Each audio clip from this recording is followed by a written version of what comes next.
One day you wake up and feel something inside you is broken.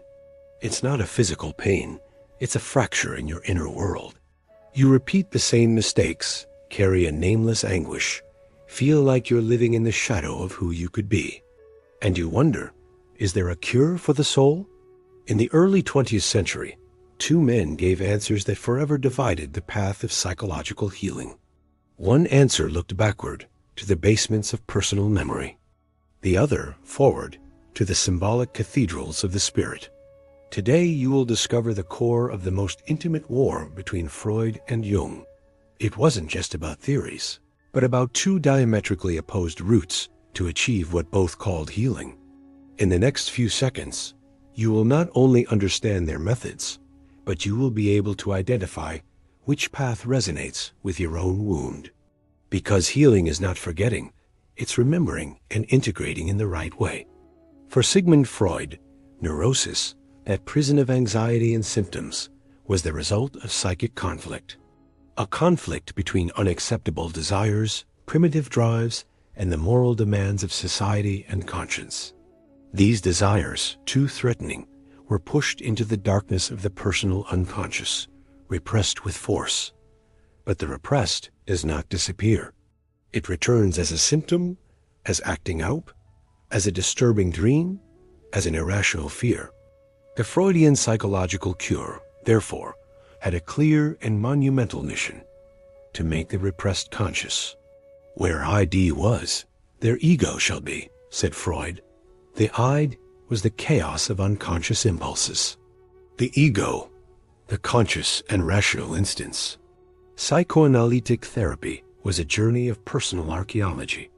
Through free association, dream analysis, slips of the tongue, and crucially, transference, where the patient relives their childhood conflicts with the figure of the analyst, the therapist helped the patient unearth those traumatic or forbidden contents.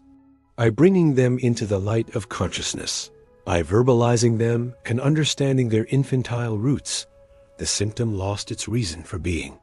The psychic energy trapped in repression was released. The cure was, in essence, a process of making the unconscious conscious, of expanding the domain of the rational ego over the dark forces of the ID. To heal was to remember, to understand, and by understanding, to dissolve the conflict. Carl Gustav Jung started from this base and then dynamited its limits. For Jung, the central problem was not only conflict with personally repressed contents, it was the individual's disconnection from the vaster and wiser depths of their own psyche.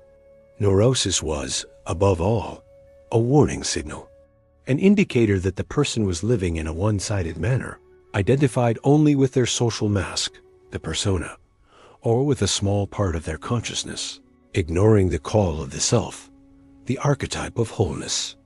The Jungian psychological cure, therefore, did not aim primarily to excavate the personal past, but to integrate the personality.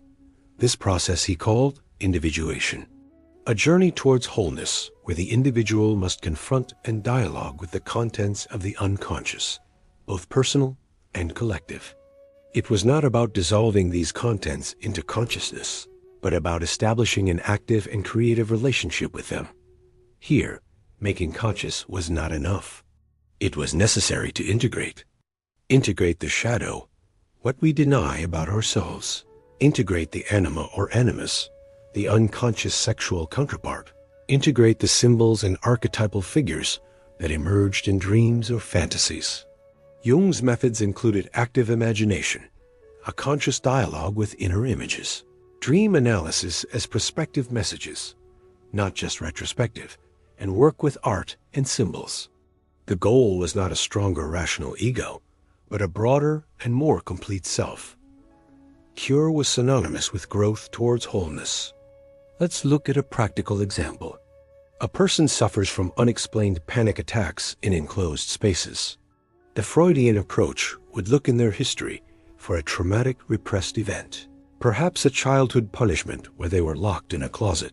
The cure would come from making that memory conscious, reliving the emotion and recontextualizing it. The symptom, once its origin was understood, should subside. The Jungian approach without discarding that line, would also see the symptom as a symbol. What does this enclosed space represent for the psyche?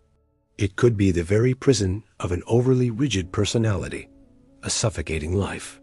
The panic attack would then be a brutal call, a symptom that forces the person to get out of that psychic confinement. The cure would involve integrating freer, more spontaneous, or creative aspects, the shadow or the anima that had been locked away. One sees the symptom as the tip of an iceberg whose body is in the past. The other sees it as an arrow pointing to an unlived future.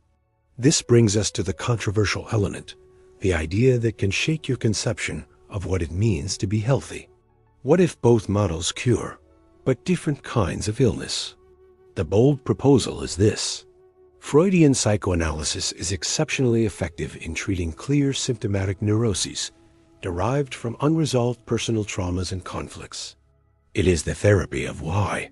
Jungian analytical psychology is powerful for addressing what we now call existential crisis, emptiness of meaning, lack of identity, or creative blocks. It is the therapy of what for. Freud helps you untangle the knots of your biography. Jung invites you to weave the personal myth of your life. And here is the uncomfortable question. In our era, full of functional but deeply lost people, aren't we applying the wrong cure? Trying to solve with pills or brief therapy a malaise that is, at its core, a spiritual famine, a Jungian call to integrate the personality that our fragmented culture denies. The rupture between the two was, at heart, a disagreement about the goal of human existence. For Freud, health was the ability to love and work, an adapted life free from the ghosts of the past. For Jung, health was the realization of unique individual potential, a meaningful and symbolic life in contact with the transcendent. One sought normality, the other wholeness. So, when you seek a psychological cure, ask yourself, does my suffering feel like an echo of something old, a repetitive pattern that seems to have a concrete cause? There the Freudian compass can guide you. Or does it feel more like an emptiness, a sense of being incomplete, of not knowing who you really are or why you are here? There the Jungian compass can illuminate your path. The revolutionary thing is that they are not exclusive. You can make the repressed conscious to free yourself from chains, and then embark on the journey to integrate your personality to build something new. If this exploration of the two faces of psychic healing has made you reflect on your own process, then we have achieved the goal. But your voice is essential. In the comments, I want you to tell me, from your experience or intuition, towards which model do you feel your need to heal leans? Do you feel your malaise requires more a journey to the past, Freud, or a journey towards your unlived potential, Jung? Your personal perspective is invaluable data in this great map of healing. And if you want to continue exploring these tools to understand and transform your inner world, don't forget to subscribe and hit the bell. Every like, every comment not only supports this channel, but contributes to a global conversation about how we heal in a complex world. The path to wholeness begins with a single question, and you are already asking it.